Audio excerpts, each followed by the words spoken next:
Hello hi ನಮಸ್ಕಾರ ಸ್ನೇಹಿತರೆ, welcome back to Vijaya Setu. ನಾನು ನಿಮಗೆ ಹೇಳಿದ್ವಿ KS previous year question repetitive themes ಅನ್ನ topic wise polity, history, geography, economy, science, mental ability ಎಲ್ಲವನ್ನ ತೆಗೆದುಕೊಂಡು ಬರ್ತೀನಿ. ಅದರ ಒಂದು ಮುಂದುವರೆದ ಭಾಗವಾಗಿ ಪ್ರಪ್ರಥಮ ವಿಡಿಯೋ ಪಾಲಿಟಿಯನ್ನ ತಮ್ಮ ಮುಂದೆ ತೆಗೆದುಕೊಂಡು ಬಂದಿದ್ದೀನಿ. ಕಂಪ್ಲೀಟ್ ವಿಡಿಯೋ ನೋಡಿ. ನಿಮಗೆ ಯಾವ್ದು ಟಾಪಿಕ್ ಇಂಪಾರ್ಟೆಂಟು, ಯಾವ ಟಾಪಿಕ್ ಅನ್ನ ಹೆಚ್ಚಿಗೆ ಓದಬೇಕು, ಯಾವ ಟಾಪಿಕ್ ಮೇಲೆ ಮುಂದೆ ಪ್ರಶ್ನೆಗಳು ಬರಬಹುದು ಅನ್ನೋದನ್ನ ಎಲ್ಲವನ್ನ ಅನಾಲಿಸಿಸ್ ಮಾಡಿ ನಿಮ್ಮ ಮುಂದೆ ಉಣಬಡಿಸಿದ್ದೇನೆ. ಇದು ಡಾಕ್ಯುಮೆಂಟ್ ಇಂಗ್ಲಿಷ್ ಅಲ್ಲಿ ಇರ್ಬೋದು. ಈ ಡಾಕ್ಯುಮೆಂಟ್ ನಾನು ಕನ್ನಡದಲ್ಲೂ ಕೂಡ ಟೆಲಿಗ್ರಾಮ್ ಅಲ್ಲಿ ಅಪ್ಲೋಡ್ ಮಾಡ್ತೀನಿ. ಹೇಳೋದು ಕನ್ನಡ ಮತ್ತೆ ಇಂಗ್ಲಿಷ್ ಎರಡೂ ಭಾಷೆಯಲ್ಲಿ ನಿಮಗೆ ತಿಳಿಸ್ಕೊಡೋಕ್ಕೆ ನಾನು ಪ್ರಯತ್ನವನ್ನ ಮಾಡ್ತೀನಿ. ದಯವಿಟ್ಟು ಕಂಪ್ಲೀಟ್ ವಿಡಿಯೋ ನೋಡಿ, ಓಕೆನಾ? Thank you. ನೋಡೋಣ.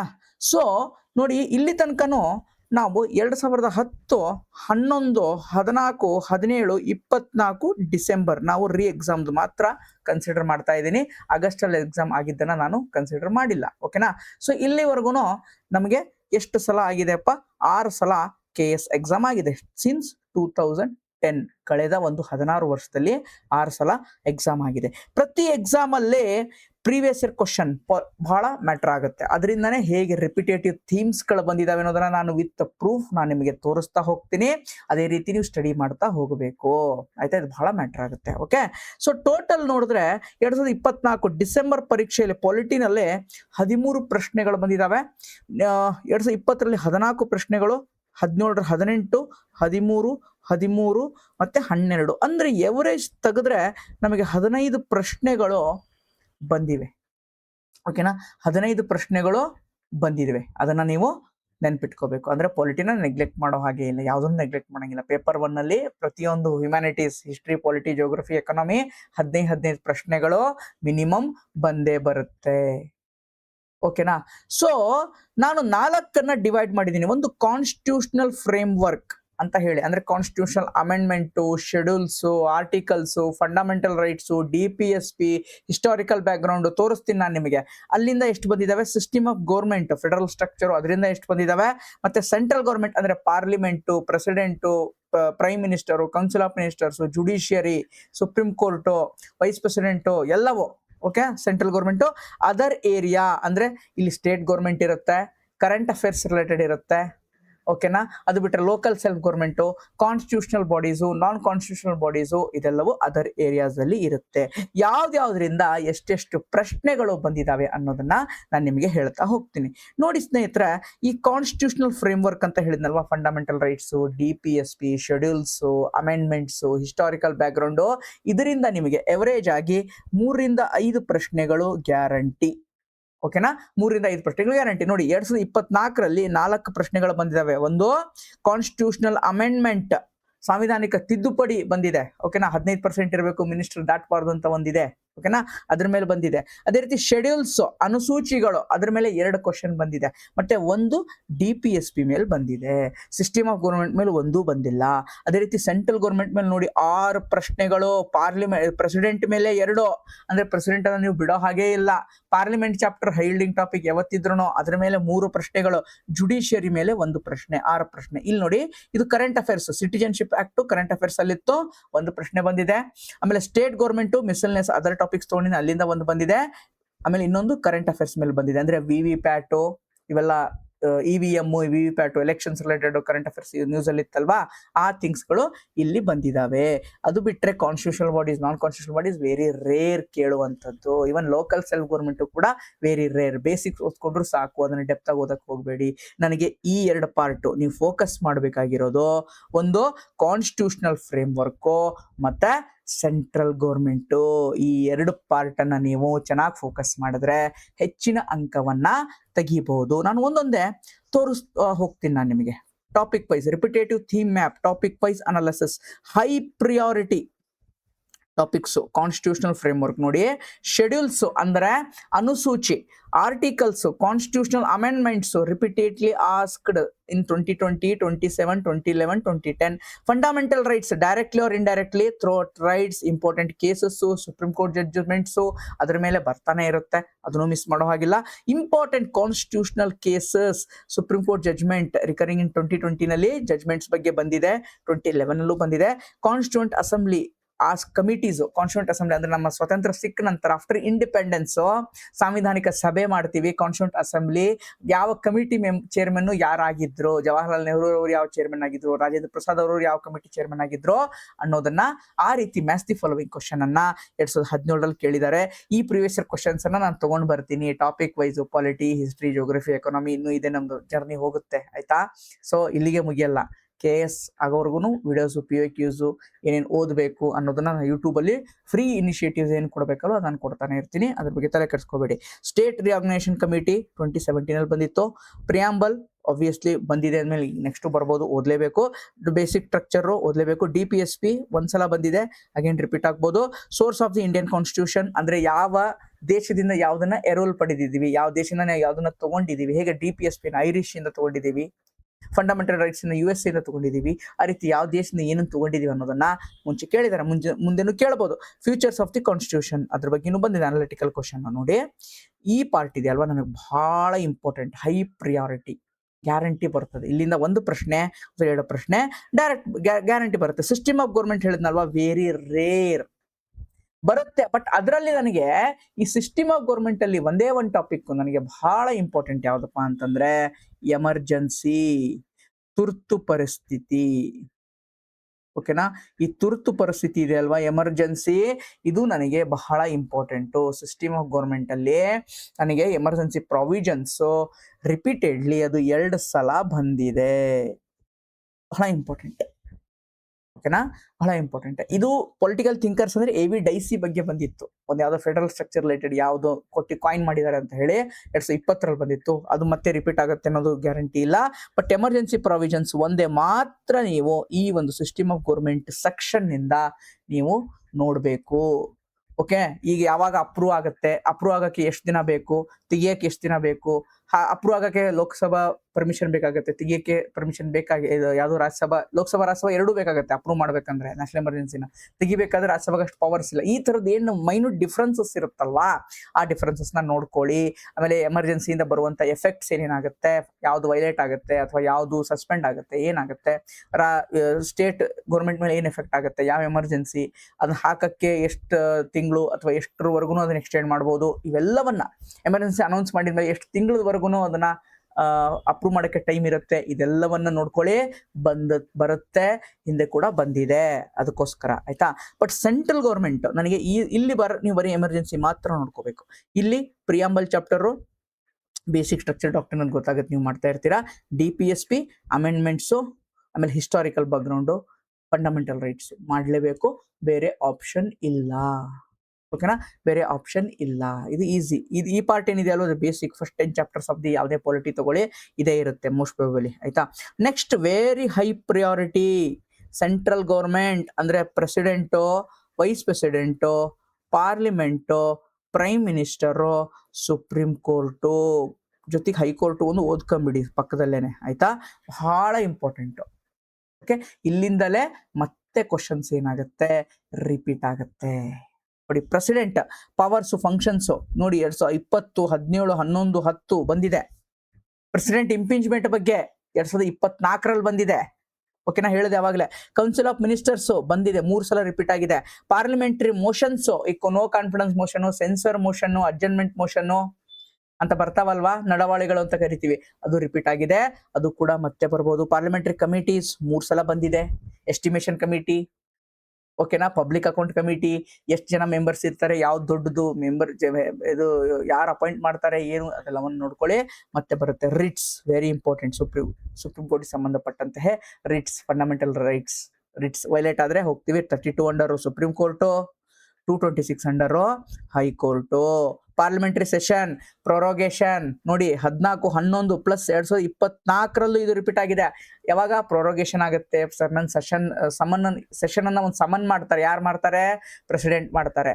ಸೆಷನ್ ಬನ್ನಿ, ಸೆಷನ್ ನಡೆಸಿ, ಸದನವನ್ನ ನಡೆಸಿ ಅಂತ ಹೇಳಿ. ಸೇಮ್ ಇಲ್ಲಿ ಗವರ್ನರ್ ಮಾಡ್ತಾರೆ, ಅಲ್ಲಿ ಪ್ರೆಸಿಡೆಂಟ್ ಮಾಡ್ತಾರೆ.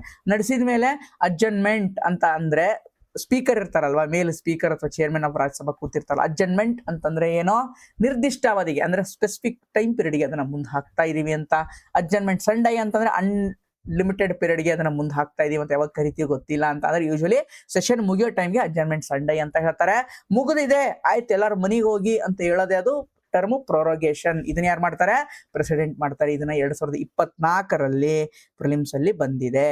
ಓಕೆನಾ. Important bill acts ನೋಡ್ಕೋಬೇಕಾಗತ್ತೆ. ಅದರಲ್ಲೂ ನ್ಯೂಸ್ ಅಲ್ಲಿ ಇರೋದು ಸ್ವಲ್ಪ ನೋಡ್ಕೊಳ್ಳಿ. ಬೈ ಕ್ಯಾಮ್ರಲಿಸಮ್ ಅಂದ್ರೆ ಲೋಕಸಭೆ ಮತ್ತು ರಾಜ್ಯಸಭೆ 2 ಸಲ 3 ಸಲ ರಿಪೀಟ್ ಆಗಿದೆ. 5% ಮೇಲೊಂದು ಪ್ರಶ್ನೆಗಳು ಬರ್ಬೋದು. ಓಕೆನಾ. ಲ್ಯಾಂಗ್ವೇಜಸ್ ಇನ್ ಪಾರ್ಲಿಮೆಂಟ್ ಇದು ರೇರ್ ಬರುವಂತದ್ದು. ಲೀಸ್ಟ್ ಇಂಪಾರ್ಟೆನ್ಸ್ ಕೊಡಿ, ಓದಕ್ ಹೋಗ್ಬೇಡಿ ಜಾಸ್ತಿ. ಜುಡಿಷಿಯರಿ ವೆರಿ ಇಂಪಾರ್ಟೆಂಟ್ ಬರುತ್ತೆ, 2024ರಲ್ಲೂ ಬಂದಿದೆ. Services under union government. Okay. Important committees and chairpersons ಇದು ನೋಡ್ಕೊಳ್ಳಿ. ಬಟ್ ಇದೇನ್ ಬೇಡ ನನಗೆ, ಇದು ಮತ್ತೆ ರಿಪೀಟ್ ಆಗ್ಬೋದು. Important committees and chairpersons they might ask. Parliamentary committees ಎಲ್ಲ ಬರ್ತಾವಲ್ವಾ, ಅವನ ಕ್ಯಾಬಿನೆಟ್ ಕಮಿಟಿ, ಪಾರ್ಲಿಮೆಂಟರಿ ಕಮಿಟಿ ಅವನ್ನೆಲ್ಲ ಬರ್ತವೆ, ನೋಡ್ಕೊಳ್ಳೇಬೇಕು. ಇಲ್ಲಿಂದ 3ರಿಂದ 4 ಕ್ವಶನ್ ಗ್ಯಾರಂಟಿ ಬರೆದಿಟ್ಕೊಳ್ಳಿ. 3 to 4 ಕ್ವಶನ್ಸ್ ಗ್ಯಾರಂಟಿ ಬರುತ್ತೆ. ಸೊ ಸ್ಟೇಟ್ ಗೌರ್ಮೆಂಟ್ ಮಾಡರೇಟ್, ನಾನು ಹೇಳ್ತಾ ಇದ್ದೀನಲ್ಲ, ಒಂದೇ ಒಂದು ಕ್ವಶನ್ ಬಂದಿದೆ. ಆಲ್ಮೋಸ್ಟ್ ಲೆಜಿಸ್ಲೇಟಿವ್ ಕೌನ್ಸಿಲ್ 2011 ಆದ್ಮೇಲೆ ಈ ಲೆಜಿಸ್ಲೇಟಿವ್ ಕೌನ್ಸಿಲ್ ಮೇಲೆ 2024ರಲ್ಲೇನೆ ಡೈರೆಕ್ಟ್ ಕ್ವಶನ್ ಬಂದಿದೆ. ಅದು ಮೊನ್ನೆ ಪ್ರಿಲಿಮ್ಸ್ ಅಲ್ಲಿ ಬಂದಿದೆ. ಓಕೆನಾ. Very rare. So basic legislative council ಅಂದ್ರೆ ಏನು, ಅದರ ಫೀಚರ್ಸ್ ಏನು, ಯಾವ ಸ್ಟೇಟ್ ಅಲ್ಲಿದೆ, ಓಕೆನಾ, ಅದಕ್ಕೂ ವಿಧಾನಸಭೆಗೂ ಡಿಫರೆನ್ಸ್ ಏನು, ಹೇಗೆ ಲೋಕಸಭಾ ರಾಜ್ಯಸಭೆ ಡಿಫರೆನ್ಸ್ ಇದೆಲ್ಲ ಆಲ್ಮೋಸ್ಟ್ ಸೇಮ್ ಇದೆ. ಒಂದು ಡಿಫರೆನ್ಸ್ ಏನಂತಂದ್ರೆ ಸ್ಟೇಟ್ ಗೌರ್ಮೆಂಟ್ ಅಲ್ಲಿ ಜಾಯಿಂಟ್ ಸಿಟ್ಟಿಂಗ್ ಅನ್ನೋದಿಲ್ಲ. ಯಾಕಿಲ್ಲ? ಎಲ್ಲಾ ಸ್ಟೇಟ್ ಅಲ್ಲೂ ಲೆಜಿಸ್ಲೇಟಿವ್ ಕೌನ್ಸಿಲ್ ಇಲ್ಲ. ಓಕೆನಾ. ಎಲ್ಲಾ ಸ್ಟೇಟ್ ಅಲ್ಲೂ ಲೆಜಿಸ್ಲೇಟಿವ್ ಕೌನ್ಸಿಲ್ ಇಲ್ಲ, ಅದಕ್ಕೆ ಜಾಯಿಂಟ್ ಸಿಟ್ಟಿಂಗ್ ಇಲ್ಲ. That is the thing. ಓಕೆನಾ. ಅದು ಒಂದು. ಅದೇ ರೀತಿ ಫರ್ದರ್ ಏನು ಓದಬೇಕು? Reading should connect with the state legislature with governor ಜೊತೆಗೆ ಓದ್ಕೊಳ್ಳಿ. Chief minister of council ministers ಓದ್ಕೊಳ್ಳಿ. ಸ್ಟೇಟ್ ಜುಡಿಷಿಯರಿ ಅಂದ್ರೆ ಹೈಕೋರ್ಟ್ ಓದ್ಕೊಳ್ಳಿ, ಬರುತ್ತೆ. ಕರ್ನಾಟಕ ಸ್ಪೆಸಿಫಿಕ್ ಕಾನ್ಸ್ಟಿಟ್ಯೂಷನಲ್ ಪ್ರೊವಿಷನ್ಸ್ ಏನಾದ್ರು ಇದ್ರೆ, ಏನಾದ್ರು ಬಿಲ್ಸ್ ಪ್ರೊವಿಷನ್ಸ್ ಏನಾದ್ರು ತಗೊಂಡ್ ಬಂದಿದ್ರೆ, ಹೊಸ ಹೊಸ ಪಾಲಿಸಿಗಳನ್ನ ಸ್ಟೇಟ್ ಗೌರ್ಮೆಂಟ್ ಮಾಡಿದ್ರೆ ಅದನ್ನ ಏನ್ ಮಾಡ್ಬೇಕಾಗತ್ತೆ? ನೀವು ಓದ್ಬೇಕಾಗತ್ತೆ. ನಮ್ದು KS ವಿಜಯ ಮಾರ್ಗದರ್ಶಿ ಶುರು ಆಗಿದೆ. Very limited seats, we are limiting to 30 maximum. ಈಗ ಆಲ್ಮೋಸ್ಟ್ ನಮ್ದು 25 ಆಗಿದೆ. We need only 5 aspirants, only serious aspirants.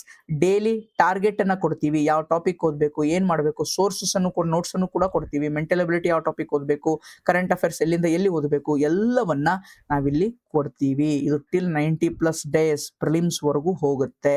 ಇಲ್ಲಿ ಮಟೀರಿಯಲ್ಸ್ ಇರುತ್ತೆ, ಮೆಂಟರ್ಶಿಪ್ ಇರುತ್ತೆ. ಆಫ್ಟರ್ ಒಂದು ವಾರ ಶೆಡ್ಯೂಲ್ ಕೊಟ್ಮೇಲೆ ಅದಾದ್ಮೇಲೆ ಟೆಸ್ಟ್ ಇರುತ್ತೆ. ಆ ಟೆಸ್ಟ್ ಆದ್ಮೇಲೆ 1-to-1 ಮೆಂಟರ್ಶಿಪ್ ಇರುತ್ತೆ. Okay. In between daily target reach ಆದ್ಮೇಲೆ ನಮಗೆ ಮೆಸೇಜ್ ಮಾಡಬೇಕು, ಸರ್ ಇದು ಉಳಿದಿದೆ, ಇದು ಉಳಿದಿಲ್ಲ ಅಂತಂದ್ರೆ ನಿಮಗೆ ಫರ್ದರ್ ಪ್ರೋಗ್ರೆಸ್ ಅನ್ನ ನಮಗೆ ಟ್ರ್ಯಾಕ್ ಮಾಡಕ್ಕೆ ಹೆಲ್ಪ್ ಆಗುತ್ತೆ. ಇದು ಕಂಪ್ಲೀಟ್ ನಿಮ್ ಜೊತೆಗೆ ನಾವಿರ್ತೀವಿ.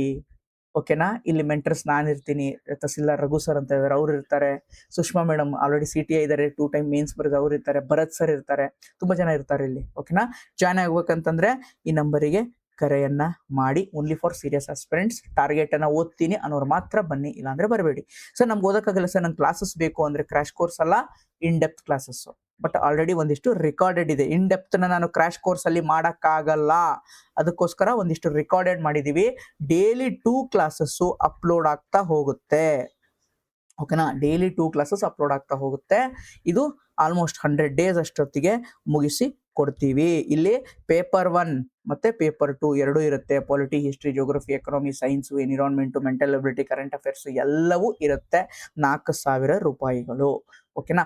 ಯಾರು ತಗೋತೀನಿ ಅಂತ ಹೇಳ್ತೀರಾ ಅವ್ರಿಗೆ ನಾವು ಕೂಪನ್ ಕೋಡ್ ಕೊಡ್ತೀನಿ. ಇಂಡಿಪೆಂಡೆನ್ಸ್ ಡೇ ಸ್ಪೆಷಲ್ ಆಫರ್ ಆಗಿ ಎಕ್ಸ್ಟ್ರಾ 500 ರೂಪೀಸ್ ಆಫ್ ಆಗೋ ತರ ಕೂಪನ್ ಕೋಡ್ ಅನ್ನ ನಾನು ಜನರೇಟ್ ಮಾಡ್ಕೊಡ್ತೀನಿ. ಇಂಟ್ರೆಸ್ಟ್ ಇರೋರು ಮಾತ್ರ ಕೂಪನ್ ಕೋಡ್ ತಗೊಳ್ಳಿ, ಸುಮ್ಮನೆ ತಗೋಬೇಡಿ, ಇಲ್ಲಾಂದ್ರೆ ಅದು ವೇಸ್ಟ್ ಆಗುತ್ತೆ. ಓಕೆನಾ. ಬೇಕಂತಂದ್ರೆ ಮೆಸೇಜ್ ಹಾಕಿ ಈ ನಂಬರ್ಗೆ ವಾಟ್ಸಪ್ ಅಲ್ಲಿ, ಡಿಸ್ಕ್ರಿಪ್ಷನ್ ನಮ್ದಿದೆ, ನೀವು ನೋಡ್ಕೋಬಹುದು. ರೈಟ್. ಸೊ ಕಾನ್ಸ್ಟಿಟ್ಯೂಷನಲ್ ಫ್ರೇಮ್ವರ್ಕ್ ನೋಡಿದ್ವಿ.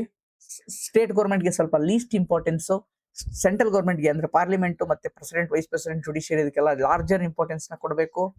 ಬಟ್ ಲೋಕಲ್ ಗೌರ್ಮೆಂಟ್ ಅಂದ್ರೆ ಪಂಚಾಯತ್ ರಾಜ್ ನನಗೆ ಇಂಪಾರ್ಟೆಂಟ್. ಇದನ್ನು ನಾನು ಹೈ ಪ್ರಿಯಾರಿಟಿ, ಲೋ ಪ್ರಿಯಾರಿಟಿ ಅಂತ ಹೇಳಲ್ಲ, ಇದು ನನಗೆ ಇಂಪಾರ್ಟೆಂಟ್. 1 ಕ್ವಶನ್ ಇಲ್ಲಿಂದ ನಾಳೆ ಬಂದೇ ಬರುತ್ತೆ. ಓಕೆನಾ. ಇಂದಿಲ್ಲ ನಾಳೆ ಬಂದೇ ಬರುತ್ತೆ. 1 ಕ್ವಶನ್ ಇಂದಿಲ್ಲ ನಾಳೆ ಬಂದೇ ಬರುತ್ತೆ. ಬಟ್ ಹಾಗಂತ ಹೇಳಿ ಬಹಳ ಡೆಪ್ತ್ ಆಗಿ ಹೋಗಬೇಡಿ. ಓಕೆ. ಬಹಳ ಡೆಪ್ತ್ ಆಗಿ ಹೋಗಬೇಡಿ. ಇಲ್ಲಿ ಏನ್ ನೋಡ್ಬೇಕು ನೀವು? Panchayat Raj act 73rd 74th amendment acts, ಅದರ ಪ್ರಾವಿಷನ್ಸ್. ಓಕೆನಾ. ಆಮೇಲೆ ಸ್ಟೇಟ್ ಫಿನಾನ್ಸ್ ಕಮಿಷನ್ ನೋಡ್ಕೊಳ್ಳಿ. ಅದರಲ್ಲೂ ಕರ್ನಾಟಕ ಫಿನಾನ್ಸ್ ಕಮಿಷನ್ಸ್ ಇಲ್ಲಿ ತನಕ ಎಷ್ಟಾಗಿದಾವೆ, ಅದರ ಚೇರ್ಪರ್ಸನ್ಸ್ ಯಾರ್ಯಾರು ಇದ್ರು, ಎಷ್ಟು ಏನು ಫಿನಾನ್ಸ್ ಕಮಿಷನ್ಸ್ ಆಗಿದಾವೆ ಮತ್ತೆ ಅದರ ಚೇರ್ಪರ್ಸನ್ಸ್ ಯಾರ್ಯಾರು ಇದ್ರು ಅನ್ನೋದನ್ನ ನೋಡ್ಕೊಳ್ಳಿ, ಖಂಡಿತ ಹೆಲ್ಪ್ ಆಗುತ್ತೆ. ಮ್ಯಾಚ್ ದಿ ಫಾಲೋವಿಂಗ್ ಕೇಳಬಹುದು. ಪ್ರಾವಿಷನ್ಸ್ ಏನು with respect to state election commission, state finance commission, reservation. ಓಕೆನಾ, ಒಂದಿಷ್ಟು ನೋಡ್ಕೊಳ್ಳಿ, ಹೆಲ್ಪ್ ಆಗುತ್ತೆ. ಕಾನ್ಸ್ಟಿಟ್ಯೂಷನಲ್ ಬಾಡೀಸು ಹೈ ಪ್ರಿಯಾರಿಟಿ, ನನಗೆ ನಾನ್ ಕಾನ್ಸ್ಟಿಟ್ಯೂಷನಲ್ ಬಾಡೀಸು ಸೆಲೆಕ್ಟಿವ್ ಪ್ರಿಯಾರಿಟಿ. ಇದು ವೆರಿ ವೆರಿ ಲೆಸ್ ಬರುವಂಥದ್ದು. ಒಂದೇ ಒಂದ್ಸಲ ನ್ಯಾಷನಲ್ ವುಮೆನ್ ಕಮಿಷನ್ 2014 ಬಂದಿದೆ, ಇದು ಬಿಟ್ಟು ಬಿಡಿ. ಬಟ್ ನನಗೆ ಇದು important. Constitutional bodies UPSC, SPSC state public service commission. ಓಕೆನಾ, ಚೇರ್ಮನ್ ಅನ್ನ ಸಸ್ಪೆಂಡ್ ಮಾಡಿದ್ದಾರೆ ಈಗ. ಸೊ ಅದರ ಪ್ರಾವಿಷನ್ಸ್ ಏನಿದೆ ನೋಡ್ಕೊಳ್ಳಿ, ಪ್ರಶ್ನೆ ಬರ್ಬೋದು. GST council, election commission, finance commission. ಓಕೆನಾ, ಇವೆಲ್ಲವೂ ಪ್ರಶ್ನೆಗಳು ಗ್ಯಾರಂಟಿ ಬಂದೇ ಬರುತ್ತೆ. ಈ ಬಾಡೀಸ್ ಏನಿದಾವಲ್ಲ ಓನ್ಲಿ ಕಾನ್ಸ್ಟಿಟ್ಯೂಷನಲ್ ಬಾಡೀಸ್. ಇದಕ್ಕೆ ಅಟಾರ್ನಿ ಜನರಲ್ ಒಂದು ಸೇರಿಸ್ಕೊಳ್ಳಿ, ಅಡ್ವೊಕೇಟ್ ಜನರಲ್ ಇನ್ ಸ್ಟೇಟ್ಸ್ ಅಲ್ಲಿ ಅದೊಂದು ಸೇರ್ಕೊಳ್ಳಿ. CAG very very important, CAG ಒಂದು ಸೇರ್ಕೊಳ್ಳಿ. ನೋಡಿ, UPSC, SPSC, GST council, election commission, finance commission, CAG plus ಇದು AG ಅಟಾರ್ನಿ ಜನರಲ್, ಇವಿಷ್ಟು ನೋಡ್ಕೊಳ್ಳಿ ಸಾಕು. 5ರಿಂದ 6 bodies only constitutional. Non constitutional ಓದಕ್ ಹೋಗಬೇಡಿ. ಯಾವ್ದನ್ನ ಓದಿ ಅಂತ ಹೇಳ್ತೀನಿ ನಾನು. ಅದರಲ್ಲೂ ಕೂಡ ಇಂಪಾರ್ಟೆಂಟ್ ಬಾಡಿ ಇರುತ್ತೆ. For example state human rights commission, ರಾಜ್ಯ ಮಾನವ ಹಕ್ಕುಗಳ ಆಯೋಗ ಅಂತ ಒಂದು ಬಾಡಿ ಬರುತ್ತೆ. ಓಕೆನಾ, ಅದರದ್ದು ಏನಾದ್ರೂ ರೀಸೆಂಟ್ ಆಗಿ ನಮ್ಮ ಕರ್ನಾಟಕದಲ್ಲಿ ಅದರ ಚೇರ್ಪರ್ಸನ್ ಏನಾದ್ರೂ ನೇಮಕಗೊಂಡಿದ್ರೆ ಅವಾಗ ಸ್ಟೇಟ್ ಹ್ಯೂಮನ್ ರೈಟ್ಸ್ ಕಮಿಷನ್ ಬಗ್ಗೆ ಒಂದಿಷ್ಟು ಇನ್ಫಾರ್ಮೇಶನ್ ನೋಡ್ಕೊಳ್ಳಿ. ಓಕೆನಾ, ಅದು ಬಿಟ್ರೆ ನ್ಯಾಷನಲ್ ಹ್ಯೂಮನ್ ರೈಟ್ಸ್ ಕಮಿಷನ್ ಏನಾದ್ರು ರೀಸೆಂಟ್ ಚೇರ್ಪರ್ಸನ್ ಏನಾದ್ರು ಅಪಾಯಿಂಟ್ ಆಗಿದ್ರೆ ಅದರ ಇನ್ಫಾರ್ಮೇಶನ್ ನೋಡ್ಕೊಳ್ಳಿ. ಅದು ಬಿಟ್ಟು ಸುಮ್ಮನೆ ಬೇಡದೇ ಇರೋದೆಲ್ಲ ನೋಡ್ಕೊಳಕ್ ಹೋಗ್ಬೇಡಿ. ಇವನ್ ಕರೆಂಟ್ ಅಫೇರ್ಸ್ ಅಲ್ಲಿ ಸಿಕ್ಕಾಪಟ್ಟೆ ಇರುತ್ತೆ. ನಾನ್ ಕಾನ್ಸ್ಟಿಟ್ಯೂಷನಲ್ ಬಾಡೀಸ್ ಅವ್ರು ಅಪಾಯಿಂಟ್ ಆದ್ರೆ ಇವ್ರು ಅಪಾಯಿಂಟ್, ಅವೆಲ್ಲ ಬರಲ್ಲ KS ಅಲ್ಲಿ. Very list chances. ಆ ಒಂದು ಕ್ವಶನ್ ಇಂದ, ಒಂದು ಟಾಪಿಕ್ ಇಂದ ಹೋಗಿ ನಿಮ್ಮ ಎಲ್ಲವನ್ನ ಎಫರ್ಟ್ ಅನ್ನ ಹಾಳು ಮಾಡ್ಕೋಬಾರ್ದು. ಓಕೆನಾ, ಇದು ಬಹಳ ಮ್ಯಾಟರ್ ಆಗುತ್ತೆ ಸ್ನೇಹಿತರೆ, ನೆನ್ಪಿಟ್ಕೊಳ್ಳಿ. ಓಕೆ, ರಿಪಿಟೇಟಿವ್ ಮ್ಯಾಟ್ರಿಕ್ಸ್ ನೋಡಿ ಹೇಳ್ತಾ ಇದ್ದೀನಿ, ಇನ್ನೊಂದ್ಸಲ ಹೇಳ್ತಾ ಇದ್ದೀನಿ. ಯಾವುದು ಬಂದಿದೆ, ಪ್ರೆಸಿಡೆಂಟ್ ಓದ್ಲೇಬೇಕು, parliament, schedules, amendments, fundamental rights, DPSP, constitutional cases and supreme court judgments, current affairs. ಓಕೆನಾ, ಕೌನ್ಸಿಲ್ ಆಫ್ ಮಿನಿಸ್ಟರ್ಸ್ ಸೆಂಟ್ರಲ್ದು ಬಂದಿದೆ ನೋಡಿ, ಪಾರ್ಲಿಮೆಂಟರಿ ಕಮಿಟಿ ಬಂದಿದೆ, ಓದ್ಲೇಬೇಕು, ರಿಟ್ಸ್ ಓದ್ಲೇಬೇಕು, ಎಮರ್ಜೆನ್ಸಿ ಪ್ರೊವಿಷನ್ಸ್ ಓದ್ಲೇಬೇಕು, ಕಾನ್ಸ್ಟಿಟ್ಯೂಷನಲ್ ಬಾಡೀಸ್ ಓದ್ಲೇಬೇಕು. ಲೀಸ್ಟ್ ಇಂಪಾರ್ಟೆನ್ಸ್ ಅಂದ್ರೆ ಇದಕ್ಕೆ ಹೆಚ್ಚಿನ ಇಂಪಾರ್ಟೆನ್ಸ್ ಅನ್ನ ಕೊಡಿ. ಅಂದ್ರೆ ಇದು ಓದ್ಬೇಡಿ ಅಂತಲ್ಲ, ಬಟ್ ಲೀಸ್ಟ್ ಇಂಪಾರ್ಟೆನ್ಸ್ ನ ಕೊಡಿ. ನಾನ್ ಕಾನ್ಸ್ಟಿಟ್ಯೂಷನಲ್ ಬಾಡೀಸ್ ಓದ್ಲೇಬೇಡಿ ಅಂತ ಹೇಳ್ತೀನಿ. ಅದು ಅಪಾಯಿಂಟ್ ಆಗಿದ್ರೆ ಅದನ್ನ ಮಾತ್ರ ನೋಡ್ಕೊಳ್ಳಿ, ಎಲ್ಲವೂ ಬರಲ್ಲ. ಸ್ಟೇಟ್ ಗೌರ್ಮೆಂಟ್ ಲೆಜಿಸ್ಲೇಟಿವ್ ಕೌನ್ಸಿಲ್ ನೋಡ್ಕೊಳ್ಳಿ. Okay, joint sitting in the state government ಬರಲ್ಲ. ಆ ಒಂದು ಡಿಫರೆನ್ಸ್ ತಿಳ್ಕೊಳ್ಳಿ ಸಾಕಾಗುತ್ತೆ, ಅದಕ್ಕೆ ಹೆಚ್ಚಿಗೆ ಬೇಕಾಗಿಲ್ಲ. ಲೋಕಲ್ ಸೆಲ್ಫ್ ಗೌರ್ಮೆಂಟ್ ಒಂದ್ ಸ್ವಲ್ಪ ನೋಡ್ಕೊಳ್ಳಿ, ಒಂದು ಚಾಪ್ಟರ್, ಜಾಸ್ತಿ ಅದಕ್ಕೆ ಟೈಮ್ ಕೊಡಬೇಡಿ. 1 hour 2 hour ಅಲ್ಲಿ you can revise it. Okay, but ಈ ಟಾಪಿಕ್ಸ್ ಗಳಿಗೆ ಹೆಚ್ಚಿನ ಒತ್ತನ್ನ ಕೊಡಿ. ಪ್ರಶ್ನೆಗಳು ಇಲ್ಲಿಂದ ಬಂದ್ರೆ ಯಾವುದೇ ಕಾರಣಕ್ಕೂ ತಪ್ಪು ಮಾಡಬಾರ್ದು ಸ್ನೇಹಿತರೆ. ಈಗ 15ರಲ್ಲಿ 10 ಅಂತೂ ಇಲ್ಲಿಂದಾನೇ ಬರುತ್ತೆ. ಈ ಪಾರ್ಟ್ ಏನಿದೆ ಅಲ್ವಾ, ಈ ಪಾರ್ಟ್ ಇಂದಾನೇ ಬರುವಂತದ್ದು. 10 ಕ್ವಶನ್ ಇಲ್ಲಿಂದಾನೇ ಬರುತ್ತೆ. 10 ಇಲ್ಲಿಂದಾನೆ ಬರುತ್ತೆ. Out of 15, 10 questions will come from this area. ಆ 10 ಬಂದ್ರೆ 10ರಲ್ಲಿ 8 ಆದ್ರೂ ಹೊಡಿಬೇಕು. 10ಕ್ಕೆ 10 ಹೊಡೆದ್ರೆ ಗ್ರೇಟ್. ಓಕೆನಾ, ಪ್ರಾಬ್ಲಮ್ ಇಲ್ಲ. ಬಟ್ 10ರಲ್ಲಿ 8 ಆದ್ರೂ ಮಿನಿಮಮ್ ಕರೆಕ್ಟ್ ಮಾಡ್ಲೇಬೇಕು. ಯಾಕಂದ್ರೆ ಬರುತ್ತೆ ಅಂತ ಗೊತ್ತು ಆ ಟಾಪಿಕ್ ಮೇಲೆ. ನಾನು ಅದನ್ನ ಚೆನ್ನಾಗಿ ಓದ್ತಾ ಇದ್ರೆ ನಂದು ತಪ್ಪಲ್ಲ, ಅದು ಕ್ರೈಮ್ ಅಂತ ಹೇಳ್ತೀನಿ. ಓಕೆ, ಅದಕ್ಕೋಸ್ಕರ ಅದನ್ನ ನೀವು ಮಾಡ್ಲೇಬೇಕು. ಯಾರಿಗೆ ಪಾಲಿಟಿ ಸಬ್ಜೆಕ್ಟ್ ಕಷ್ಟ ಇದೆ, ನಮ್ಮ ಆಪ್ ಅಲ್ಲಿ ಬರೀ ಪಾಲಿಟಿ ಕೋರ್ಸ್ ಅಂತಾನೆ ಮಾಡಿದೀವಿ. ಓಕೆನಾ, ಅದಿನ್ನೂ ನಡೀತಾ ಇದೆ. ಇನ್ನೊಂದು 4-5 ಕ್ಲಾಸಸ್ ಆದ್ರೆ ಮುಗ್ದೋಗುತ್ತೆ. ಪಾಲಿಟಿ ಕಷ್ಟ ಇದೆ, ಇನ್ ಡೆಪ್ತ್ ಆಗಿ ಮಾಡಿದೀನಿ. ಪಾರ್ಲಿಮೆಂಟ್ 5 hours ಮಾಡಿದೀನಿ, fundamental rights 3 hours, DPSP 3 hours. ಓಕೆನಾ, ಜುಡಿಷಿಯರಿ 3 hours, ಎಲ್ಲವನ್ನ ಡೀಟೇಲ್ ಆಗಿ ಮಾಡಿದ್ದೀನಿ. ಇನ್ ಕೇಸ್ ನಿಮಗೆ ಬೇಕು ಅಂತಂದ್ರೆ ಪಾಲಿಟಿ ಕೋರ್ಸ್ನ ಹೋಗಿ ತೆಗೆದುಕೊಳ್ಬಹುದು. ಪಾಲಿಟಿ ಹಿಸ್ಟ್ರಿ ಕಾಂಬೋ ಇದೆ. ಯಾರಿಗೆ ಕಂಪ್ಲೀಟ್ ನಮಗೆ ಇದು ಬೇಡ, KS ವಿಡಿಯೋ ಕೋರ್ಸ್ ಬೇಡ, ಸಬ್ಜೆಕ್ಟ್ ವೈಸ್ ಕೋರ್ಸ್ ಅನ್ನು ಕೂಡ ನೀವು ಬೈ ಮಾಡಬಹುದು. ಓಕೆ, 6ರಿಂದ 8 ತಿಂಗಳವರೆಗೂ ವ್ಯಾಲಿಡಿಟಿ ಇರುತ್ತೆ. ಓಕೆನಾ, ಇದು ಇಷ್ಟು ನಮ್ದು ಇನ್ಸೈಟ್ಸ್. ಫರ್ದರ್ ಏನು ಓದಬೇಕು, ಅರೌಂಡ್ ದಟ್ ಫರ್ದರ್ ಏನು ಓದಬೇಕು ಬಹಳ ಮ್ಯಾಟರ್ ಆಗುತ್ತೆ. ಬರೀ ನಾನು ಪ್ರಿವಿಯಸ್ ಇಯರ್ ಕ್ವಶನ್ ಇದು ಬಂದಿದೆ ಅಂದ ತಕ್ಷಣನೇ ಅದು ಮುಗಿದು ಹೋಗಲ್ಲ. Further what should you read, ಮುಂದೆ ಪ್ರಶ್ನೆಗಳು ಹೇಗೆ ಬರ್ಬೋದು ಅನ್ನೋದನ್ನ ಕೂಡ ಏನ್ ಮಾಡ್ಬೇಕಾಗತ್ತೆ, ನೀವು ತಿಳ್ಕೊಳ್ಳೋದು ಬಹಳ ಮ್ಯಾಟರ್ ಆಗುತ್ತೆ. Further topics you should read beyond these PIQs. ಏನು ಕಾನ್ಸ್ಟಿಟ್ಯೂಷನಲ್ ಡೆವಲಪ್ಮೆಂಟ್ ಅಂದ್ರೆ regulating act, charter act very very important. 1813, 1833, 1853 ಜಾಸ್ತಿ ಸಲ ಬಂದಿದೆ. ಗೌರ್ಮೆಂಟ್ ಆಫ್ ಇಂಡಿಯಾ ಆಕ್ಟ್ 1858, 1861, 1892, 1909, 1919, 1935 ಇಷ್ಟು ನೋಡ್ಕೊಳ್ಳಿ. ಹಿಂದಿಂದೆಲ್ಲ ನೋಡ್ಕೊಳಿಕ್ ಹೋಗ್ಬೇಡಿ. ಚಾರ್ಟರ್ ಆಕ್ಟ್ಗೆ ಹಿಂದಿಂದೇನಿದೆ ಅಲ್ವಾ ಅದು ಬರಲ್ಲ. ಓನ್ಲಿ ಎಕ್ಸಾಮ್ ರಿಲೆವೆಂಟ್ ಫೀಚರ್ಸ್ ನ ಮಾತ್ರ ನೋಡ್ಕೋಬೇಕು. ಹೇಗೆ exam relevant features? UPSC previous year questions ಅಲ್ಲಿ ಇವು ಬಂದಿರ್ತವೆ, ಯಾವ ರೀತಿ ಬಂದಿದ್ದಾವೆ ಫೀಚರ್ಸ್ ಅನ್ನು ನೋಡ್ಕೊಳ್ಳಿ, ನಿಮಗೆ ಈಸಿಲಿ ಗೊತ್ತಾಗುತ್ತೆ ಅಲ್ವಾ. It's important. ಕಾನ್ಸ್ಟಿಟ್ಯೂಂಟ್ ಅಸೆಂಬ್ಲಿ ಕಮಿಟಿಗಳನ್ನ ನೋಡ್ಕೊಳ್ಳಿ, ಕಾಂಪೋಸಿಷನ್ ನೋಡ್ಕೊಳ್ಳಿ, ಕೀ ಮೆಂಬರ್ಸು ಕಮಿಟಿ ಮತ್ತು ಅದರ ಮೆಂಬರ್ಸ್ ಇದು ಚೇರ್ಮನ್ಗಳು ಯಾರಿದ್ರು ಅದು ನೋಡ್ಕೊಳ್ಳಿ, ಇಂಪಾರ್ಟೆಂಟು. ಪ್ರಿಯಾಂಬಲ್ ಬರುತ್ತೆ. ಸಿಟಿಜನ್ಶಿಪ್ ಸ್ವಲ್ಪ ಲೀಸ್ಟ್ ಇಂಪಾರ್ಟೆನ್ಸ್ ಕೊಡಿ. ನಾನು ಹೇಳೋದು ಚಾನ್ಸಸ್ ವೆರಿ ರೇರ್ ಇದರಿಂದ ಬರುವಂಥದ್ದು. ಬಟ್ ಸಿಟಿಜನ್ಶಿಪ್ ಆಕ್ಟ್ ಇದೆ ಅಲ್ವಾ, 2019 ಅಮೆಂಡ್ಮೆಂಟ್ ಆಕ್ಟ್ ಇದೆಲ್ಲ, ಕರೆಂಟ್ ಅಮೆಂಡ್ಮೆಂಟ್ಸ್, ಅದಕ್ಕೆ ಸ್ವಲ್ಪ ಏನು ಬದಲಾವಣೆಗಳನ್ನ ಮಾಡಿದಾರಲ್ವಾ, ಏನ್ ಚೇಂಜಸ್ ಅನ್ನ ಮಾಡಿದ್ದಾರೆ, ಅಲ್ಲಿಂದ ಪ್ರಶ್ನೆ ಬರಬಹುದು. ಓಕೆನಾ. ಫಂಡಮೆಂಟಲ್ ರೈಟ್ಸ್ 360 ಡಿಗ್ರಿಯಲ್ಲಿ ಓದಲೇಬೇಕು. DPSP ಓದಲೇಬೇಕು. ಡ್ಯೂಟಿ ಓದಲೇಬೇಕು. ಡಿಫರೆನ್ಸ್ ಕೇಳ್ತಾನೆ, fundamental rights, DPSP, fundamental duty. ಒಂದು ಟೇಬಲ್ ಇರುತ್ತೆ ಯೂಶಲಿ ನೀವು ರೆಫರ್ ಮಾಡೋ ಸೋರ್ಸಸ್ ಅಲ್ಲಿ, ಅದನ್ನ ನೋಡ್ಕೊಳ್ಳಿ. ಕಾನ್ಸ್ಟಿಟ್ಯೂಷನ್ ಅಮೆಂಡ್ಮೆಂಟ್ ಓಕೆನಾ, ರೀಸೆಂಟ್ ಅಮೆಂಡ್ಮೆಂಟ್ಸ್ ಮತ್ತೆ PYQ ನಲ್ಲಿ ಬಂದಿರುವಂತದ್ದು. 42nd amendment important. 21 voters change ಮಾಡ್ತಾರೆ, ಅದು important. Panchayat Raj related amendments ಅದು ಇಂಪಾರ್ಟೆಂಟು. ಮಿನಿಸ್ಟರ್ಸ್ಗೆ ಇಷ್ಟೇ ಪರ್ಸೆಂಟೇಜ್ ಆಫ್ ಮಿನಿಸ್ಟರ್ 15% ಜಾಸ್ತಿ ಆಗಬಾರ್ದು ಅಂತ ಹೇಳ್ತಾರೆ, ಅದು ಅಮೆಂಡ್ಮೆಂಟ್ ಕೇಳಿದ್ದಾರೆ ಲಾಸ್ಟ್ 2024 ಎಕ್ಸಾಮ್ಸ್ ಅಲ್ಲಿ. ಸೊ ಹೀಗೆ ಯಾವ್ದು PYQ ನಲ್ಲಿ ರಿಪೀಟ್ ಆಗಿದೆ. ಮತ್ತೆ ರೀಸೆಂಟ್ 101 ಹಿಡ್ಕೊಂಡು ರೀಸೆಂಟ್ ಐ ಥಿಂಕ್ 106 ತನಕ ಅನ್ಕೊಂತೀನಿ, ಎಲ್ಲವನ್ನ ನೋಡ್ಕೊಳ್ಳಿ. ಓಕೆನಾ. ಎಲ್ಲ ಅಮೆಂಡ್ಮೆಂಟ್ಸ್ ಅನ್ನ ನೋಡ್ಕೊಳ್ಳಿ. 101 ಹಿಡ್ಕೊಂಡು ಟಿಲ್ ನಾವು ಏನೇನು ಇದಾವಲ್ಲ ಅಮೆಂಡ್ಮೆಂಟ್ ಅದು ನೋಡ್ಕೊಳ್ಳಿ, ಅದು ಬರುತ್ತೆ. ಕೇಶವಾನಂದ ಭಾರತಿ ಕೇಸು ಇದು ಆಲ್ರೆಡಿ ಗೊತ್ತಿರುತ್ತೆ. ಶೆಡ್ಯೂಲ್ಸ್ 12th ಶೆಡ್ಯೂಲ್ ಅನ್ನೋಕ್ಕಿಂತನೂ ನನಗೆ 7ನೇ ಶೆಡ್ಯೂಲ್ ಬಂದಿದೆ 2024 ಎಕ್ಸಾಮ್ ಅಲ್ಲಿ ಬಂದಿದೆ. 7ನೇ ಶೆಡ್ಯೂಲ್ ಯೂನಿಯನ್ ಲಿಸ್ಟ್ ಅಲ್ಲಿ ಯಾವ್ದಿದೆ, ಸ್ಟೇಟ್ ಲಿಸ್ಟ್ ಅಲ್ಲಿ ಯಾವ್ದಿದೆ, ಕನ್ಕರೆಂಟ್ ಲಿಸ್ಟ್ ಅಲ್ಲಿ ಯಾವ್ದಿದೆ ಅನ್ನೋ ಗೊತ್ತಾಗಲ್ಲ ನಮ್ಗೆ. ಎಷ್ಟೊಂದು ತುಂಬಾ ಇದೆ ವಿಷಯಗಳು, ತುಂಬಾ ಸಬ್ಜೆಕ್ಟ್ಸ್ ಇದೆ ಅಲ್ವಾ. ಅದಕ್ಕೋಸ್ಕರ ಏನ್ ಮಾಡ್ಬೇಕು, ಪ್ರೀವಿಯಸ್ ಇಯರ್ ಕ್ವಶನ್ಸ್ ಅನ್ನ ನೋಡಿ, ಅಲ್ಲಿಂದಾನೆ ಡೈರೆಕ್ಟ್ ಆರ್ ಇಂಡೈರೆಕ್ಟ್ ಏನಾಗುತ್ತೆ, ರಿಪೀಟ್ ಆಗುತ್ತೆ. ಬಹಳ ಮ್ಯಾಟರ್ ಇದು ಆಯ್ತಾ. ಪ್ರೀವಿಯಸ್ ಇಯರ್ ಕ್ವಶನ್ಸ್ ನಿಮ್ಮ ಮಂತ್ರ. ಯಾವುದು UPSC ಕಂಡಕ್ಟ್ ಮಾಡೋ ಬೇರೆ ಬೇರೆ ಎಕ್ಸಾಮ್ಸ್ ನೋಡ್ಕೊಳ್ಳಿ, ಶೆಡ್ಯೂಲ್ಸ್ ಮೇಲೆ ಏನೇನು ಬಂದಿದೆ, ಅದೇ direct or indirect it will repeat. ಓಕೆನಾ. ಅದೇ ರೀತಿ schedule anti defection law 10th schedule ನನಗೆ ಬಹಳ ಇಂಪಾರ್ಟೆಂಟು. ಓಕೆನಾ. 10th local body 73rd 74th ಅದು 11th and 12th schedule, 73rd 74th amendment, 11th and 12th schedule local body, ಅದು important. President ಓಕೆನಾ, already ಹೇಳಿದ್ದೀನಿ important. Vice president important. Prime minister important. Attorney general ಹೇಳಿದ್ದೀನಿ ಅಷ್ಟೇ, ಇವರೆಲ್ಲ union executive ಅಲ್ಲಿ ಬರ್ತಾರೆ. Parliament already ಹೇಳಿದ್ದೀನಿ ನಾನು ನಿಮಗೆ, ಲೋಕಸಭಾ, ರಾಜ್ಯಸಭಾ. ಆಮೇಲೆ ಡಿಫರೆನ್ಸಸ್ ನೋಡ್ಕೊಳ್ಳಿ.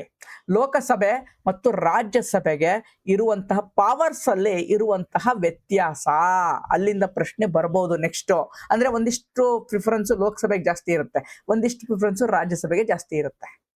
ಎಕ್ಸಾಂಪಲ್ ಕೊಡ್ತೀನಿ ನೋಡಿ. ಈಗ ಮನಿ ಬಿಲ್, ಈಗ ಒಂದು ಬಿಲ್ ಇದೆ ಮನಿ ಬಿಲ್ಲೇ ಅಂತ, ಅದನ್ನ ಸರ್ಟಿಫೈ ಮಾಡೋದು ಯಾರು? Speaker of Lok Sabha. ಅಂದ್ರೆ ಲೋಕಸಭೆಗೆ ಹೆಚ್ಚಿನ ಆದ್ಯತೆ, ಅದು ರಾಜ್ಯಸಭೆಯಲ್ಲಿ ಪಾಸ್ ಆಗ್ಬೇಕಂತ ಇಲ್ಲ. ಒಂದ್ ಸ್ವಲ್ಪ ದಿನ ಇಟ್ಕೊಂತಾರೆ, ಅದ ಅಲ್ಲಿಂದ ಪಾಸ್ ಆಗ್ಲಿ ಬಿಡ್ಲಿ, ಆಟೋಮೆಟಿಕ್ ಪಾಸ್ ಆಗಿದೆ ಅಂತಾನೆ ಅರ್ಥ ಆಗೋಗುತ್ತೆ.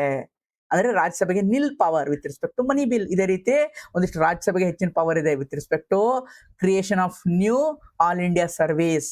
ಕ್ರಿಯೇಷನ್ ಮಾಡ್ಬೇಕಂತಂದ್ರೆ, ಹೊಸ ನಾಗರಿಕ ಸೇವೆಯನ್ನ ಶುರು ಮಾಡ್ಬೇಕು, ತಗೊಂಡ್ಬರ್ಬೇಕು ಅಂತಂದ್ರೆ ರಾಜ್ಯಸಭೆಗೆ ಹೆಚ್ಚಿನ ಪವರ್ ಇದೆ. ಗೊತ್ತಾಯ್ತಾ? ಅದು ಇಂಪಾರ್ಟೆಂಟ್. ಅದೇ ರೀತಿ ಸೆಷನ್ ಪ್ರೊರೋಗೇಷನ್ ಆಲ್ರೆಡಿ ಹೇಳಿದೀನಿ. ಪಾರ್ಲಿಮೆಂಟರಿ ಡಿವೈಸಸ್ ನೋಡಿ, ಕ್ವಶನ್ ಅವರು 0 ಅವರು, ಮೋಷನ್ಸ್ ಆಲ್ರೆಡಿ ಬಂದಿದೆ. ಈ ಮೋಷನ್ಸ್ ಬಂದಿದೆ ಅಂದ್ರೆ ನೆಕ್ಸ್ಟ್ ಕ್ವಶನ್ ಅವರು ಇವೆಲ್ಲ ಬರ್ಬೋದು. ನೋ ಕಾನ್ಫಿಡೆನ್ಸ್ ಮೋಷನ್ ಬರ್ಬೋದು. ಓಕೆ. ಲೆಜಿಸ್ಲೇಟಿವ್ ಪ್ರೊಸೀಜರ್, ಮನಿ ಬಿಲ್ ಇಂಪಾರ್ಟೆಂಟ್. ಆಮೇಲೆ ಜಾಯಿಂಟ್ ಸೆಟ್ಟಿಂಗ್, ಇವೆರಡು ನೋಡ್ಕೊಳ್ಳಿ ಸಾಕು, ಮಿಕ್ಕಿದ್ದು ತಲೆ ಕೆಡ್ಸ್ಕೊಳಕ್ ಹೋಗ್ಬೇಡಿ. ಓಕೆನಾ. ಮನಿ ಬಿಲ್, ಜಾಯಿಂಟ್ ಸೆಟ್ಟಿಂಗು. ಆಮೇಲೆ ಒಂದು ಬಿಲ್ ಇದು ಆಲ್ರೆಡಿ ಓದಿರ್ತೀರಾ, ನಾವೇನ್ ಹೇಳೋ ಅವಶ್ಯಕತೆ ಇಲ್ಲ. ಒಂದು ಬಿಲ್ ಆಕ್ಟ್ ಆಗಬೇಕು ಅಂದ್ರೆ ಪ್ರೆಸಿಡೆಂಟ್ ಅಸೆಂಟ್ ಆಗಬೇಕು. ಅದಕ್ಕೆ ಪ್ರೊಸೀಜರ್ ಏನಿದೆ, ಪ್ರೆಸಿಡೆಂಟ್ ವಿಥೋಲ್ಡ್ ಮಾಡ್ಬೋದು, ಯಾವ ಬಿಲ್ ನ ವಿಥೋಲ್ಡ್ ಮಾಡ್ಬೋದು, ಯಾವ ಬಿಲ್ ನ ವಿಥೋಲ್ಡ್ ಮಾಡಕ್ ಆಗಲ್ಲ, ಯಾವ್ದಕ್ ಸೈನ್ ಮಾಡ್ಬೇಕು, ಯಾವ್ದಕ್ ವಾಪಸ್ ಕಳಿಸ್ಬೇಕು, ಇದೆಲ್ಲ ಇದೆ. ಮನಿ ಬಿಲ್, ಆರ್ಡಿನರಿ ಬಿಲ್ಗೆ ಅದರದೇ ಆದಂತ ಪ್ರೊಸೀಜರ್ ಇದೆ, ಇದು ಗೊತ್ತಿರುತ್ತೆ ನಿಮ್ಗೆ ಆಯ್ತಾ. ಪಾರ್ಲಿಮೆಂಟರಿ ಕಮಿಟಿ ಹೇಳಿದೀನಿ, ಎಲ್ಲಾ ಕಮಿಟಿ ಬೇಡ ನನಗೆ. Public account committee, estimation committee, public undertakings ಅಷ್ಟೇ. ಈ ಡಿಪಾರ್ಟ್ಮೆಂಟ್ ಸ್ಟ್ಯಾಂಡಿಂಗ್ ಕಮಿಟಿ ಓದಬೇಡಿ, ಅದು ಬರಲ್ಲ. ಪ್ರಿವಿಲೇಜ್, ಪಾರ್ಲಿಮೆಂಟರಿ ಪ್ರಿವಿಲೇಜಸ್ ನೋಡ್ಕೊಳ್ಳಿ. ಓಕೆ. ಅದು ಕೂಡ ಏನು, ಪ್ರೀವಿಯಸ್ ಇಯರ್ ಕ್ವಶನ್ಸ್ ಥೀಮ್ ನೋಡ್ಕೊಳ್ಳಿ. ಜುಡಿಷಿಯರಿ ಹೇಳಿದ್ನಲ್ವಾ, ಸುಪ್ರೀಂ ಕೋರ್ಟು, ಹೈಕೋರ್ಟ್, ಜುಡಿಷಿಯರಿ, ಆಮೇಲೆ ರಿಟ್ ಜುಡಿಸ್ಟಿಕ್ಷನ್. ಡಿಸ್ಟ್ರಿಕ್ಟ್ ಕೋರ್ಟು ಇವೆಲ್ಲ ಬರಲ್ಲ, ವೆರಿ ರೇರ್ ಚಾನ್ಸಸ್ ಬರುವಂತದ್ದು. ಬಟ್ ಹೈಕೋರ್ಟ್ ನೋಡ್ಕೊಳ್ಳಿ. ಓಕೆ. ಡಿಸ್ಟ್ರಿಕ್ಟ್ ಕೋರ್ಟ್ ಬೇಡ, ಸಬಾರ್ಡಿನೇಟ್ ಕೋರ್ಟ್ ಬೇಡ. ಲ್ಯಾಂಡ್ ಮಾರ್ಕ್ ಕಾನ್ಸ್ಟಿಟ್ಯೂಷನಲ್ ಕೇಸಸ್ ಏನ್ ಮಾಡ್ತಾನೆ ಗೊತ್ತಾ, ಈ Minerva mill, Golaknath, Keshavananda Bharati case chronology, ಕಾಲಾನುಕ್ರಮದಲ್ಲಿ ಜೋಡಿಸಿ ಅಂತ ಕೇಳ್ಬಿಡ್ಬೋದು. ಅದ್ರ ಡೆಪ್ತ್ ಆಗಿ ಅದನ್ನ ಕೇಳಲ್ಲ, ಬಟ್ ಕಾಲಾನುಕ್ರಮ ಕೇಳ್ಬಿಡ್ಬೋದು. ಎಸ್.ಆರ್. ಬೊಮ್ಮಾಯಿ ಯಾವ್ದಕ್ಕೆ ಸಂಬಂಧಪಟ್ಟಿದೆ ಅಂತ ಹೇಳಿ ದೇ ಮೈಟ್ ಆಸ್ಕ್. ಓಕೆನಾ, ಅದು ಇಂಪಾರ್ಟೆಂಟ್ ಆಗುತ್ತೆ, ನೆನಪಿಟ್ಕೊಳ್ಳಿ ಆಯ್ತಾ. Central state relations very least bothered, ಬರುವಂತದ್ದು ತುಂಬಾ ಕಮ್ಮಿ. ಓಕೆನಾ, ತುಂಬಾ ಕಮ್ಮಿ. ಅದರಲ್ಲೂ ನೋಡೋದಿದ್ರೆ ಇಂಟರ್ ಸ್ಟೇಟ್ ಕೌನ್ಸಿಲ್ ಒಂದು ನೋಡ್ಕೊಳ್ಳಿ. 7th ಶೆಡ್ಯೂಲ್ ಅಲ್ಲಿ ಮೇಲೆ ಆಲ್ರೆಡಿ ಹೇಳಿದ್ದೀನಿ, ಅದಕ್ಕೆ ಇಲ್ಲಿ ನಾನು ಅದನ್ನ ಇದು ಮಾಡ್ತಾ ಇದ್ದೀನಿ. ಆಲ್ ಇಂಡಿಯಾ ಸರ್ವಿಸು ಇದು ಏನು ಬರಲ್ಲ, ಬಟ್ ಗವರ್ನರು ನನಗೆ ಇಂಪಾರ್ಟೆಂಟು. ಆಮೇಲೆ ನ್ಯಾಷನಲ್ ಎಮರ್ಜೆನ್ಸಿ ಇಂಪಾರ್ಟೆಂಟು. ಮಿಕ್ಕಿದ್ದು ತಲೆ ಕೆಡ್ಸ್ಕೊಳಕ್ ಹೋಗ್ಬೇಡಿ. ಸೆಂಟ್ರಲ್ ಸ್ಟೇಟ್ ರಿಲೇಷನ್ ಅಷ್ಟು ವೆರಿ ಅದು ಮೇನ್ಸ್ ಅಲ್ಲಿ ಬರುತ್ತೆ. ಫೆಡರಲ್ ಸ್ಟ್ರಕ್ಚರ್ ಅಲ್ವಾ ನಮ್ದು, ಒಕ್ಕೂಟ ವ್ಯವಸ್ಥೆ ಅಲ್ವಾ, ಮೇನ್ಸ್ ಅಲ್ಲಿ ಬರುತ್ತೆ. ಪ್ರಿಲಿಮ್ಸ್ ಅಲ್ಲಿ ಬರೋದು very less chances. Okay, less chances. State ಅಂತ ಬಂದಾಗ ಗವರ್ನರ್ ನೋಡ್ಲೇಬೇಕು, ಚೀಫ್ ಮಿನಿಸ್ಟರ್ ನೋಡ್ಲೇಬೇಕು. ಅದು ಬಿಟ್ಟು ನಮ್ಮ ಕರ್ನಾಟಕ ಗೌರ್ಮೆಂಟ್ ಏನಾದ್ರು ಹೊಸ ಕಾಯ್ದೆ, ಆಕ್ಟ್ಸ್, ಪಾಲಿಸಿಗಳನ್ನ ವಿತ್ ರೆಸ್ಪೆಕ್ಟ್ ಟು ಪಾಲಿಟಿ ಏನಾದ್ರು ತಂದಿದ್ರೆ ಕರೆಂಟ್ ಅಫೇರ್ಸ್ ಮುಖಾಂತರ ನೀವು ಅದನ್ನ ಆಡ್ ಅಪ್ ಮಾಡ್ಕೋಬೇಕು. ಆರ್ಟಿಕಲ್ 371J ನಮ್ದು, ಇದ್ರ ಬಗ್ಗೆ 360 ಡಿಗ್ರಿ ವ್ಯೂ ಅಲ್ಲಿ ಓದಿ. ಓಕೆನಾ, 360 ಡಿಗ್ರಿ ಓದಿ. Okay, Karnataka panchayat raj urban local body ಅಷ್ಟೇನ್ ಬೇಡ, ಬಟ್ ನಮ್ಮ ಪಂಚಾಯತ್ ರಾಜು ನಮ್ಮಲ್ಲಿ ಎಷ್ಟು ಇದೆಲ್ಲ ಈ ಡೇಟಾ ಸಿಗುತ್ತೆ ನಿಮಗೆ. ಕರ್ನಾಟಕದಲ್ಲಿ ಎಷ್ಟು ಅರ್ಬನ್ ಲೋಕಲ್ ಬಾಡಿ ಇದಾವೆ, ಎಷ್ಟು ಗ್ರಾಮ ಪಂಚಾಯತಿಗಳಿದಾವೆ, ಎಷ್ಟು ಮುನ್ಸಿಪಾಲಿಟಿಗಳಿದಾವೆ ಅನ್ನೋದು ಒಂದು ಡೇಟಾ ಸಿಗುತ್ತೆ. ಎಲ್ಲಿ ಸಿಗುತ್ತೆ? ಎಕನಾಮಿಕ್ ಸರ್ವೆ, ಆರ್ಥಿಕ ಸಮೀಕ್ಷೆ. ಅದನ್ನ ನೋಡ್ಕೊಳ್ಳಿ, ನಿಮಗೆ ಈ ಒಂದು ಪಾರ್ಟ್ ಏನಾಗುತ್ತೆ ಕವರ್ ಆಗೋಗುತ್ತೆ ಆಯ್ತಾ. ಅದು ಬಿಟ್ರೆ ಜಾಸ್ತಿ ಬೇಡ. ಹಾಗೇನು ಮತ್ತೆ ಹೇಳಿದಿನಲ್ಲ, ಕಾನ್ಸ್ಟಿಟ್ಯೂಷನಲ್ ಬಾಡೀಸ್ ಹೇಳಿದ್ನಲ್ಲ, UPSC, state PSC, finance commission, CAG, attorney general, GST council, national commission for SC, ST, OBC. ನನಗೆ ಅನ್ಸುತ್ತೆ national commission for backward class ಈ ವರ್ಷ ಪ್ರಶ್ನೆ ಬರ್ಬೋದು. ಯಾಕಂದ್ರೆ ರೀಸೆಂಟ್ ಆಗಿ ಜೋಶಿ ಅನ್ನೋರನ್ನ ಏನ್ ಮಾಡಿದ್ದಾರೆ, ಇದರ ಚೇರ್ ಪರ್ಸನ್ ಆಗಿ ಆಯ್ಕೆ ಮಾಡಿದ್ದಾರೆ. ಸೊ ಇವೆಲ್ಲ ಏನಿದಾವಲ್ಲ, ನ್ಯಾಷನಲ್ ಹ್ಯೂಮನ್ ರೈಟ್ಸ್ ಕಮಿಷನ್ ಒಂದು ನೋಡ್ಕೊಳ್ಳಿ, ಇದು ಬರ್ಬೋದು. ಆಮೇಲೆ ಸ್ಟೇಟ್ ಹ್ಯೂಮನ್ ರೈಟ್ಸ್ ಕಮಿಷನ್ ನೋಡ್ಕೊಳ್ಳಿ, ಲೋಕ್ಪಾಲ್ ನೋಡ್ಕೊಳ್ಳಿ. ಓಕೆ, ಅದು ಬಿಟ್ರೆ NGT ಒಂದು ನೋಡ್ಕೊಳ್ಳಿ, ಮಿಕ್ಕಿದ್ದು ಬರಲ್ಲ, ವೆರಿ ರೇರ್ ಬರುವಂತದ್ದು. ಓಕೆನಾ, ಚೀಫ್ ಇನ್ಫಾರ್ಮೇಶನ್ ಕಮಿಷನ್ RTI ಇದು ಒಂದು ಬರ್ಬೋದು. ಓಕೆನಾ, ಇದು ಇಂಪಾರ್ಟೆಂಟ್ ರೈಟ್. ಸೊ ಅದು ಬಿಟ್ರೆ ಎಮರ್ಜೆನ್ಸಿ ಆಲ್ರೆಡಿ ಹೇಳಿದ್ದೀನಿ, ಮತ್ತೆ ರಿಪೀಟ್ ಮಾಡಲ್ಲ. ಲಾಸ್ಟ್ ನೋಡಿ, ಟಾಪ್ ಮಾಸ್ಟರ್ ಅಂದ್ರೆ ನಿಮ್ಮ ಪ್ರಿಯಾರಿಟಿ ಹೇಗೆ ಇರಬೇಕು ಅಂತ ಹೇಳಿ. ಓಕೆನಾ, ಪ್ರಿಯಾರಿಟಿ ಹೇಗಿರಬೇಕು? ಟೈರ್ 1 ಅಂದ್ರೆ ಮಸ್ಟ್ ಮಾಸ್ಟರ್ ಆಗಲೇಬೇಕು. ಇಲ್ಲಿ ಕೊಟ್ಟಿರುವಂತ ಟಾಪಿಕ್ಸ್ ಈ PDF ನ ನಾನು ಕನ್ನಡದಲ್ಲೂ ಹಾಕಕ್ಕೆ ಪ್ರಯತ್ನವನ್ನ ಮಾಡ್ತೀನಿ. ದಯವಿಟ್ಟು ಟೆಲಿಗ್ರಾಮ್ ಚಾನಲ್ ಲಿಂಕ್ ಡಿಸ್ಕ್ರಿಪ್ಷನ್ ಇದೆ, ಜಾಯ್ನ್ ಆಗಿ. ನಿಮಗೆ PDF ನ ನಾನು ಟೆಲಿಗ್ರಾಮ್ ಗ್ರೂಪ್ ಅಲ್ಲಿ ಹಾಕಿರ್ತೀನಿ, ನಿಮಗೆ ಅದು ಸಿಗುತ್ತೆ ಆಯ್ತಾ. ಇವು ಟಾಪ್ ಮಾಸ್ಟರ್, ಈ ಟಾಪಿಕ್ಸ್ ಅನ್ನ ನೀವು ತಪ್ಪು ಮಾಡೋ ಹಾಗೆ ಇಲ್ಲ, ಬಿಡೋ ಹಾಗೆ ಇಲ್ಲ. 360 ಡಿಗ್ರಿಲಿ ಮಾಸ್ಟರ್ ಆಗಲೇಬೇಕು. ಬಟ್ ಈ ಟಾಪಿಕ್ಸ್ ಮೇಲೆ ಸ್ವಲ್ಪ ಸ್ಟ್ರಾಂಗ್ ಪ್ರಿಪರೇಷನ್ ಇರಲಿ. ಚಾನ್ಸಸ್ 50-50 ಬರುವಂತದ್ದು, ಬಟ್ ಮಾಡಲೇಬೇಕು. ಇಲ್ಲಿ ಏನ್ ಮಾಡಬೇಕು, ಟಾರ್ಗೆಟೆಡ್ ಅಂದ್ರೆ ಇಲ್ಲಿ ಏನ್ ಕೇಳ್ತಾರೆ, ಸ್ವಲ್ಪ ಫ್ಯಾಕ್ಟ್ಸ್ ಇರುತ್ತೆ. ಓಕೆನಾ, ಫ್ಯಾಕ್ಟ್ಸ್ ಇರುತ್ತೆ. ಆಮೇಲೆ ನೀವು ಪಾಲಿಟಿ ಓದ್ಬೇಕಾದ್ರೆ ಕರೆಂಟ್ ಅಫೇರ್ಸ್ ಲಿಂಕೇಜ್ ಇರಲೇಬೇಕು. ಏನಾದ್ರು ಹೊಸ acts, policy, appointment, election commission ಏನಾದ್ರು ಡೆವಲಪ್ಮೆಂಟ್ಸ್ ಆಗಿರುತ್ತೆ, GST ಕೌನ್ಸಿಲ್ ಯಾವ್ದಾದ್ರು ಡಿಸಿಷನ್ಸ್ ಆಗಿರುತ್ತೆ, ಅದ್ರ ಮೇಲೆ ಪ್ರಶ್ನೆಗಳು ಬರುತ್ತೆ. ಓಕೆನಾ, ಈಗ 40 ಕ್ವಶನ್ ನಿಮ್ದು ಇದೆ ಅಂತಂದ್ರೆ ಕರೆಂಟ್ ಅಫೇರ್ಸ್ ಎಲ್ಲವೂ ಬರೀ ಸ್ಪೋರ್ಟ್ಸ್, ಅವಾರ್ಡ್ಸ್, ಸ್ಕೀಮ್ಸ್ ಅಂತ ಬರಲ್ಲ. ಇದರಲ್ಲಿ 1-2-3 ಪಾಲಿಟಿ ಕರೆಂಟ್ ಅಫೇರ್ಸ್ ಬರುತ್ತೆ, ಒಂದು 5ರಿಂದ 10 ಅನ್ಕೊಂತೀನಿ ನಾನು ಎಕನಾಮಿಕ್ ಕರೆಂಟ್ ಅಫೇರ್ಸ್ ಬರುತ್ತೆ, ಎನ್ವಿರಾನ್ಮೆಂಟ್ ಕರೆಂಟ್ ಅಫೇರ್ಸ್ ಬರುತ್ತೆ. ಓಕೆನಾ, ಹಿಸ್ಟ್ರಿ ಕರೆಂಟ್ ಅಫೇರ್ಸ್ ಬರುತ್ತೆ ಏನಾದ್ರು ಇದ್ರೆ. ಸೊ ಓವರ್ ಆಲ್ ನಿಮಗೆ 30 ಅಷ್ಟೇ, 25-30 ಕೋರ್ ಕರೆಂಟ್ ಅಫೇರ್ಸ್ ಇರ್ಬೋದು. 10-15 question static related current affairs repeat ಆಗುತ್ತೆ. ಇದು ನೆನಪಿಟ್ಕೊಳ್ಳಿ, ಬಹಳ ಇಂಪಾರ್ಟೆಂಟು. ಕರೆಂಟ್ ಅಫೇರ್ಸ್ ಅಂತ ಹೇಳಿ ಅದ್ರ ಹುಚ್ಚುಕುದ್ರಿಂದ ಓಡಬೇಡಿ, ಅದನ್ನ ಸ್ಟ್ಯಾಟಿಕ್ ಲಿಂಕ್ ಮಾಡ್ಕೊಂಡು ಓದಿ, ಖಂಡಿತ ಸಹಾಯ ಆಗುತ್ತೆ. ಇಂಪಾರ್ಟೆಂಟ್ ಇವೆಲ್ಲ ನೋಡ್ಕೊಳ್ಳಿ. PYQ ಬೇಸ್ಡ್ ಇರಬೇಕು. Do not study politics as isolated chapter. ಸುಮ್ಮನೆ ಬುಕ್ ಓದ್ತಾ ಹೋದ್ರೆ ಆಗಲ್ಲ. ಈಗ ನೀವೇನ್ ಮಾಡ್ಬೇಕು, ಪ್ರೀವಿಯಸ್ ಇಯರ್ ಕ್ವಶನ್ಸ್ ಥ್ರೂ ಓದ್ಕೊಂಡು ಹೋಗಿ. ಇಲ್ಲಿ ಕೊಟ್ಟಿರೋ ಟಾಪಿಕ್ಸ್ ಮೇಲೆ ಪ್ರೀವಿಯಸ್ ಇಯರ್ ಕ್ವಶನ್ಸ್ ನೋಡಿ, ಅದನ್ನ ಮಾಡ್ಕೊಂಡು ಹೋದ್ರೆ ನಿಮ್ಗೆ ಈಸಿಯಾಗಿ ನೀವು 1 ವೀಕಲ್ಲಿ ಪಾಲಿಟಿನ ಮುಗಿಸ್ಕೋಬಹುದು. Study recurring themes in clusters. President ಓದ್ಬೇಕಾದ್ರೆ PM, ಕೌನ್ಸಿಲ್ಸ್, ಪಾರ್ಲಿಮೆಂಟ್, ಜುಡಿಷಿಯರಿ ಅಂದ್ರೆ ಸುಪ್ರೀಂ ಕೋರ್ಟ್ ಮತ್ತು ಹೈಕೋರ್ಟ್ ಒಂದೇ ಕ್ಲಸ್ಟರ್ ಅಲ್ಲಿ ಓದಿ. ಓಕೆನಾ, ಸೆಂಟ್ರಲ್ ಗೌರ್ಮೆಂಟ್ ಒಂದೇ ಸ್ಟ್ರೆಚ್ ಅಲ್ಲಿ ಓದಿ, ಸ್ಟೇಟ್ ಗೌರ್ಮೆಂಟ್ ಒಂದೇ ಸ್ಟ್ರೆಚ್ ಅಲ್ಲಿ ಓದಿ ಆಯ್ತಾ. ಅಂದ್ರೆ ಏನಾಗುತ್ತೆ ನಿಮ್ಗೆ ಅದು ಈಸಿ. ನಾನು ಚಾಪ್ಟರ್ ವೈಸ್ ಓದ್ತಾ ಹೋಗ್ತೀನಿ ಅಂದ್ರೆ ಲಿಂಕ್ ಸಿಗಲ್ಲ, ಯಾಕಂದ್ರೆ ಒಂದಕ್ಕೊಂದು ಇಲ್ಲಿ ಲಿಂಕ್ ಇದೆ. ಈ ಲಿಂಕ್ ಥ್ರೂ ಓದ್ಕೊಂಡು ಹೋದ್ರೆ ಇಡೀ ಸೆಂಟ್ರಲ್ ಗೌರ್ಮೆಂಟ್ ಅಂತ ಹೇಳಿ ನಿಮ್ಗಾಗುತ್ತೆ. Whenever article is studied ಅಲ್ವಾ, connect with the related institution. For example, national commission for SC article 338, national commission for SC article 338A, national commission for backward class article 338B ಅಂತ ಇದಾವಲ್ವಾ, ಅದನ್ನ link ಮಾಡಿ. ಅದೇ ರೀತಿ article ಯಾವ್ದಾದ್ರು ಅಮೆಂಡ್ಮೆಂಟಿಗೆ ಸಂಬಂಧಪಟ್ಟಿದ್ರೆ, case law, current issues ಇದ್ರೆ ಅದನ್ನು ನೋಡ್ಕೋಬೇಕು. ಓಕೆನಾ. 1 ಪೇಜ್ ರಿವಿಷನ್ ಶೀಟ್ ಅಂತ ಮಾಡ್ಕೊಳ್ಳಿ. ಇಡೀ ಪಾರ್ಲಿಮೆಂಟ್ ಅನ್ನ 1 ಪೇಜ್ ಅಲ್ಲಿ ಕ್ವಿಕ್ ಆಗಿ ಬರೆಯೋ ತರ, ಫಂಡಮೆಂಟಲ್ ಬರೆಯೋ ತರ ಇದು ನಿಮ್ಮ ಕಡೆ ಆದ್ರೆ ಮಾಡ್ಕೊಳ್ಳಿ, ಇಲ್ಲ ಅಂತಂದ್ರೆ ಬೇಡ. ಓಕೆನಾ. ನಮ್ದೊಂದು ರ್ಯಾಂಕ್ ಬೂಸ್ಟರ್ ನೋಟ್ಸ್ ಅಂತಾನು ನಾನು ಬಿಡ್ತಾ ಇದ್ದೀನಿ ಈ ವೀಕೆಂಡ್. ಓಕೆನಾ. ಈ ವೀಕೆಂಡ್ ಅಷ್ಟೊತ್ತಿಗೆ ರ್ಯಾಂಕ್ ಬೂಸ್ಟರ್ ನೋಟ್ಸ್ ಬರುತ್ತೆ, ನೀವು ಬೇಕಾದ್ರೆ ತಗೋಬಹುದು ಇನ್ ಕೇಸ್ ನಿಮ್ಗೆ ಇಷ್ಟ ಇದೆ ಅಂತಂದ್ರೆ, ಆರ್ ಎಲ್ಸ್ ನೋ ಇಶ್ಯೂಸ್. ಓಕೆನಾ. ಲ್ಯಾಂಡ್ ಮಾರ್ಕ್ ಕೇಸಸ್ ನೋಡ್ಕೋಬೇಕು. ಸೊ ಇದೇನೇನು ಮಾಡ್ಬೇಕು ಅನ್ನೋದು ಇದು ಆಲ್ರೆಡಿ ಹೇಳಿದ್ದೀನಿ.